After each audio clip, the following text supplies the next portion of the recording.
Baik, terima kasih. Assalamualaikum warahmatullahi wabarakatuh. Perkenalkan kami dari kelompok 10 yang akan mempresentasikan tentang practicing speech wording.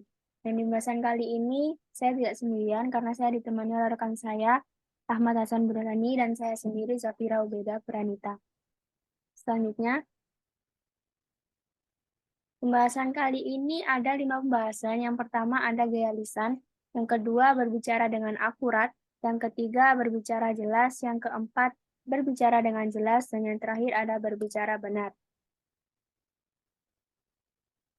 Di pembahasan yang pertama, gaya lisan yaitu gaya lisan mengacu kepada bagaimana cara seseorang menyampaikan pesan melalui kata-kata.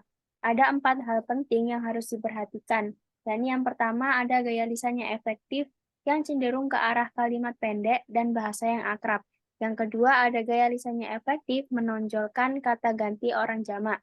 Yang ketiga, gaya lisan yang baik akan menonjolkan kata-kata yang deskriptif untuk mempertahankan minat pendengar dan meningkatkan retensi. Yang keempat, ada gaya lisan yang efektif akan menggabungkan rambu-rambu yang jelas. Slide selanjutnya, di pembahasan yang kedua ada berbicara akurat.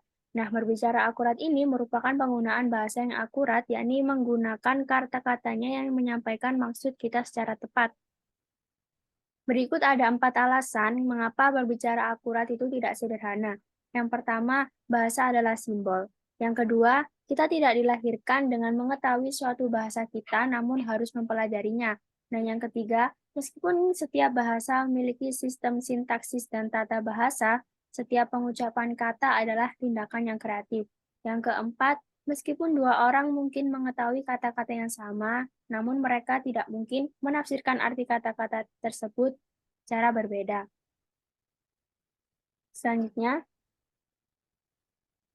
nah ini ada 3 konsep memastikan bahwa bahasa yang digunakan dalam pidato akurat. Yang pertama, ada denotasi.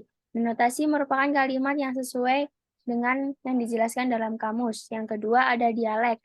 Variasi bahasa daerah juga dapat mempengaruhi pemahaman pendengar tentang pesan Anda.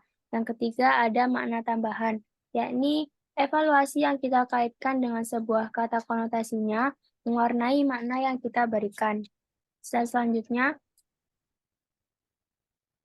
di pembahasan yang ketiga ada berbicara jelas. Nah, berbicara jelas ini merupakan hasil dari pengurangan penggunaan bahasa yang ambigu dan membingungkan. Berikut ada 5 strategi untuk meningkatkan kejelasan dalam berpidato. Yang pertama ada gunakan bahasa tertentu. Bahasa khusus atau bahasa ambigu dapat membuat pendengar lebih cepat memahami dibanding menggunakan kata-kata umum. Selanjutnya, di poin yang B, pilih istilah yang dikenal. Penggunaan istilah yang sudah dikenal sangat pentingnya dengan menggunakan kata-kata tertentu.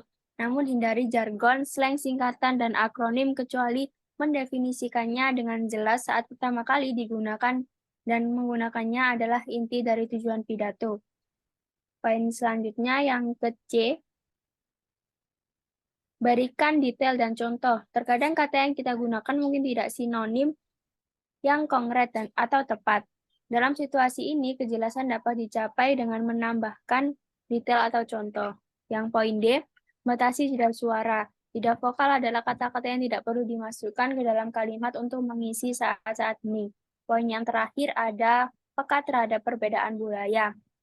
Dan ini sangat perlu menyesuaikan bahasa Anda sehingga jelas dan sesuai untuk audiens Anda.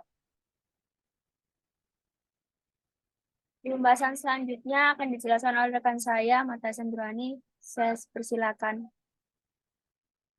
Baik, untuk materi selanjutnya yaitu yang keempat tentang berbicara dengan jelas. Nah, karena pendengar tidak dapat membaca ulang apa yang kita katakan, maka kita harus berbicara dengan cara yang dapat membantu mereka untuk mengingat pesan yang kita sampaikan itu sendiri. Berbicara dengan jelas adalah salah satu cara efektif untuk mempertahankan minat audiens dan membantu mereka mengingat apa yang kita katakan.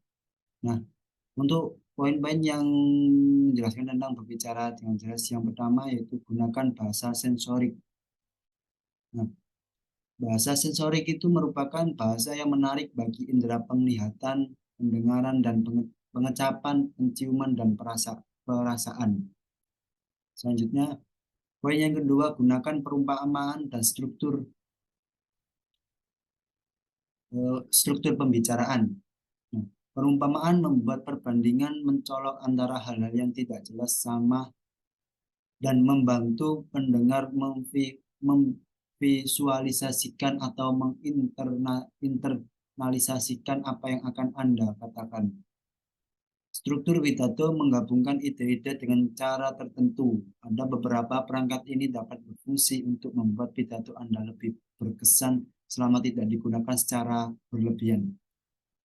Contohnya, yang pertama perumpamaan, yang kedua metafora, yang ketiga analogi, yang keempat aliterasi, yang kelima asonansi, yang keenam onomatope, yang kelima personifikasi, yang kedelapan pengulangan, dan yang terakhir yang kesembilan yaitu antitesis. Selanjutnya yang poin 5 yaitu tentang berbicara dengan benar. Nah, berbicara dengan benar yakni menggunakan bahasa yang menyesuaikan dengan kebutuhan, minat, pengetahuan, dan sikap audiens, serta menghindari bahasa yang mengasingkan anggota audiens itu sendiri. Melalui bahasa yang tepat, kita dapat mengkomunikasikannya dengan rasa hormat dan menjauhkan penerimaan berbeda terhadap kita itu sendiri.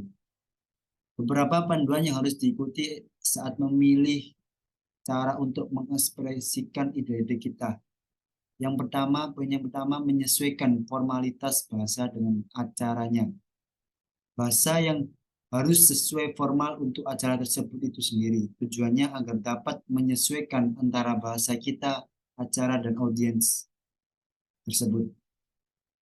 Yang poin B, itu yang kedua, tunjukkan kepekaan. Gunakan bahasa yang pantas, hindari kata sensitif agar tidak menyinggung orang lain. Ada 4 anjuran yang harus digunakan dalam untuk menunjukkan kepekaan. Yang pertama, hindari kata-kata kotor dan vulgar seperti neraka, sialan, dan lain sebagainya. Poin yang kedua, kembangkan kedekatan verbal. Yang dimaksud kedekatan verbal itu ada beberapa. Yang poin pertama kedekatan verbal. Yang kedua, bahasa bebas bias. Yang ketiga, bahasa generik. Yang keempat, bahasa non paralel. Yang terakhir, menandai. Yang ketiga, hindari humor yang menyinggung. Nah, tunjukkan kepekaan kita dengan menghindari humor yang menyinggung. Contohnya lelucon kotor, komentar rasis, seksis, dan lain-lain sebagainya. Yang keempat, ujaran kebencian. Penggunaan kata dan frasa untuk merendahkan orang atau kelompok guna mengungkapkan kebencian dan prasangka pembicara terhadap orang atau kelompok tersebut. Sekian, untuk selanjutnya saya lempar ke Mbak Zafir. Terima kasih. Bisa ditarik kesimpulan bahwasanya tujuan khusus penggunaan bahasa dalam berpidato adalah untuk menyatakan gagasan secara akurat, jelas, dan tepat. Nah, gagasan sendiri diklarifikasi melalui bahasa yang spesifik, konkret, dan tepat. Kejelasan bahasa juga dapat dicapai dengan memberikan rincian dan contoh. Dengan kejelasan bahasa dapat diukur dengan menggunakan bahasa sensorik serta kiasan retoris dan struktur ucapan. Ketetapan bahasa harus menyesuaikan dengan kebutuhan minat, pengetahuan, dan sikap pendengar, serta menghindari bahasa yang sensitif, kotor, vulgar, menghindari humor yang menyinggung, dan menghindari ujaran kebencian. Nah, terima kasih. Itu tadi merupakan presentasi dari kelompok kami. Sekian, terima kasih. Assalamualaikum warahmatullahi wabarakatuh.